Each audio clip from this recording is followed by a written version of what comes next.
The Gospel for today, Matthew 10 verses 1 to 7, marks a pivotal shift in Jesus' ministry. Until this point, Jesus has been traveling, teaching, and healing mostly on his own. But here, he shifts from a solo mission to a shared ministry. He summons his 12 disciples, gives them authority to heal and drive out unclean spirits, and sends them out to proclaim, "The kingdom of heaven is at hand."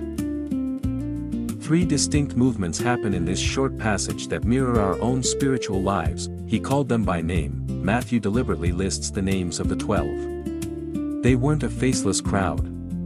Jesus called a diverse, deeply flawed group, ranging from Matthew the tax collector, a collaborator with the Roman occupiers, to Simon the Zealot, a radical anti-Roman nationalist. He equipped them. Jesus never sends anyone out empty-handed. He gave them exousia, divine authority and power, to bring healing and restoration to a broken world. He sent them on mission. They were told to go to the lost sheep first. Their initial message wasn't about a distant, future afterlife. It was a declaration that God's reign and presence are dynamically breaking into the present moment, at hand. Jesus put a tax collector and a political zealot on the exact same team. In modern terms, that's like putting people from opposite ends of the political and social spectrum in the same small working group and telling them to love one another. Look at the people in your life who test your patience, or those with whom you sharply disagree. Christian discipleship means recognizing that God calls them just as He calls you. Practice active, empathetic listening today with someone you know. The world is full of modern unclean spirits, anxiety, isolation, division, and despair.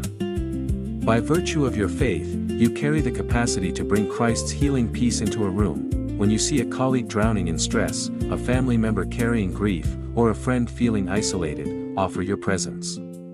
A word of validation, a calm spirit amidst a chaotic meeting, or a genuine check-in is how we exercise that healing authority today.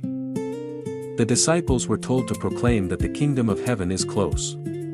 We don't just do this with words, we do it by building environments where God's values, justice, mercy, honesty, and love, take tangible form.